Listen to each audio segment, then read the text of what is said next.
Millions of people have been impacted by major flooding across Southeast Asia. Several separate cyclones exacerbated by the northeast monsoon have left at least 1,200 people dead across Indonesia, Sri Lanka, Malaysia and Thailand. Many are still missing in those countries, with millions displaced.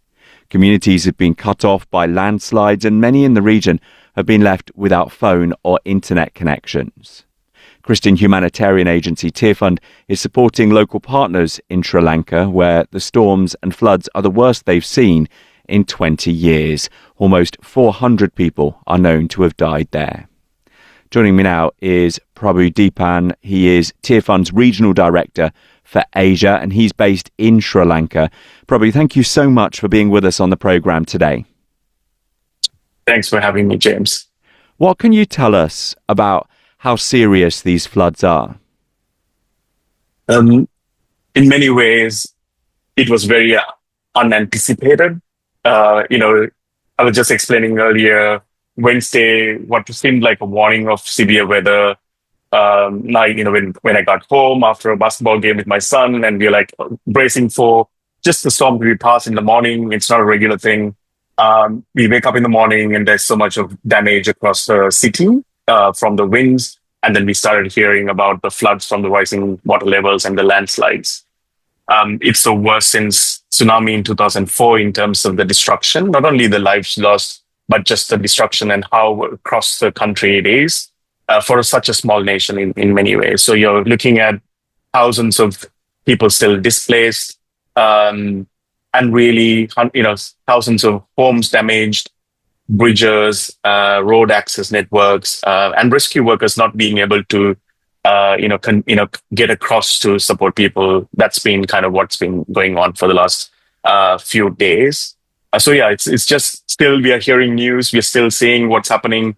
It's still not a lot known. So only most of the things that I know are from the local partners that we are supporting, who have been working since Friday in responding with, cooked meals, and also kind of hygiene packs. That was what has been requested from us, from the government, and friends who are stuck in places and trying to get help and organize, access to them and water, drinking water, etc. as well. So that's been kind of what's been going on for the last few days, James, here.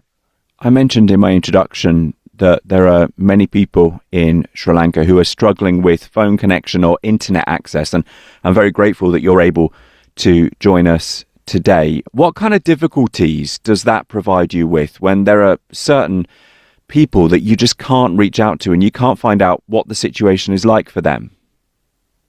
The anxiety, I have had a few friends like that, that we hadn't been able to contact for a couple of days, and not knowing if they're alive, if they're safe, if they have access to water, food. That's really difficult. And it really hinders the rescue efforts as well. So, I've seen the statistics, more than 300 people are still missing. We do not know what has happened to them. And I was just before this interview as well, I was going through my LinkedIn and I can see posts asking people if you have seen their loved ones or heard from them, they haven't been able to see them. So the services have not been restored yet. So, and still people are trying to find out if their loved ones are okay. But during the onset of the, floods, etc., it was really challenging, and it was hindering the rescue efforts as well. Just trying to reach people, coordinate with people, trying to understand if their areas are safe or not, and accessible. So it's just has made the crisis even more worse and caused a lot of mental health and anxiety for people who are on the other side, their loved ones across the country and all over the world as well. As an aid organisation, how do you make sure that in a situation like this, people who need help are able to access it? I think it's really important. What we are seeing, James, is the generosity of people, right? So when Sri Lanka is an extremely generous nation, and I've seen the extraordinary generosity of people, rescuing, providing cooked meals, and trying to reach people with drinking water, etc., and also trying to offer help even for people like me who are trying to access friends. What is really important in times like this is to go through the coordinated mechanism. Sri Lanka has an established disaster management center. We have local grassroots level government structures that exist. It's really important that as we who are supporting local organizations work with the local government and systems and aid workers and then the other rescue actors like the military and others so that the efforts are coordinated. It's very likely that efforts can be duplicated. Our resources can be easily depleted because we are, and we will not be able to access the hardest to reach people as well if we do not coordinate. So for us, what we really do is we work with local partners who are active, have experiences, and part of these coordinated mechanisms with the local governments. And that's the local expertise that is really important so that we are not only reaching those who need, but we are also reaching people who who haven't been able to reach by others and hardest to reach in situations like this. And I think this becomes imperative to coordinate the efforts, to manage our resources and just really make sure no one gets left behind as much as we are humanly able to. I mentioned in my introduction some of the other countries that are struggling as well. We've got Sri Lanka. We've been talking about the situation there, Indonesia, Malaysia, Thailand. Normally when there's some kind of natural disaster like this, it's the neighbouring countries who really step up to help. Is that causing you more problems because they've all got their own situations to deal with because of these floods? Is that making it harder for the Sri Lankan government to access the help and support that they need? I mean, it's been really interesting, James. Sri Lanka, India is the closest neighbor that we have, India and Pakistan. So they have been extraordinary in the last 2 days. They have released their helicopters for rescue efforts. And I don't know if you've seen the news there. India also allowed helicopters from Pakistan to fly over the airspace to be able to come and, provide support for the relief efforts. It's extraordinary gesture of kindness and in many ways in terms of rescue efforts. That's been really great. Yes, in many ways, but our immediate kind of neighbors are Pakistan. And so we belong to the South Asia patch in many ways. So Nepal, Bangladesh, Pakistan, India have extended their support in different ways as well.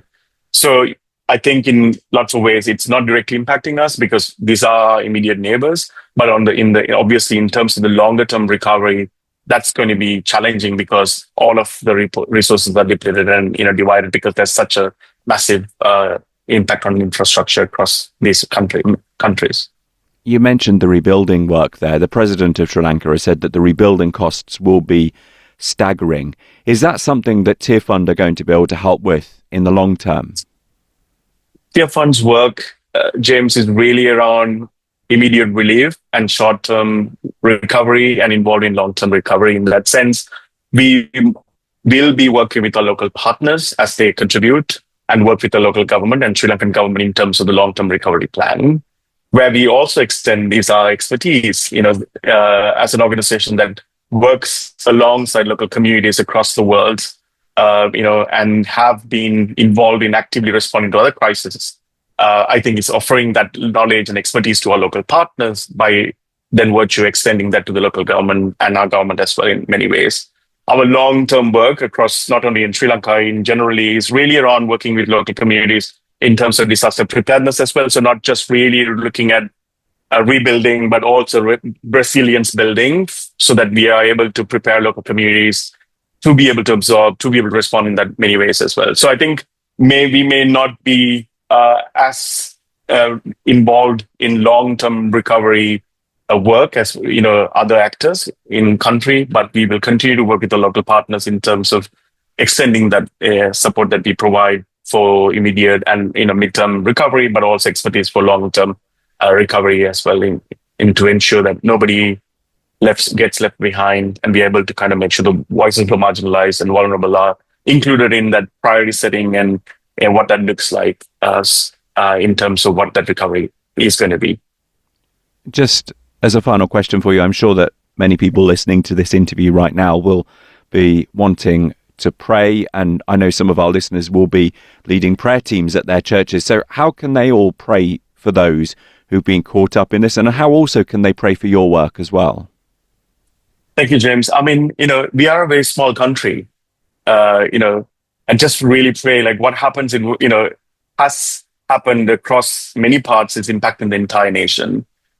And it's going to have a long-term impact as well. So as you just mentioned earlier, pray for the immediate recovery and relief efforts.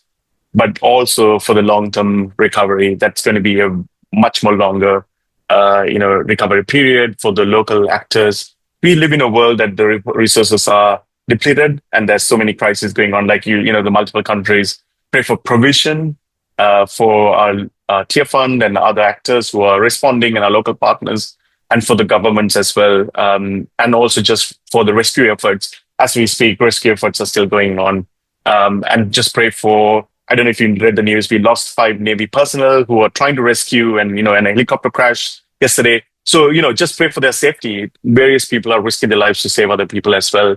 And also, if people want to find out more about our work, they can visit tearfund.org. And if they want to, support our work, they can visit tearfund.org/donate as well to find out how they can be part of our journey in responding to this crisis. Well, Prabu Deepan, thank you very much for being with us on the programme today. Thank you, James. Thanks for having me.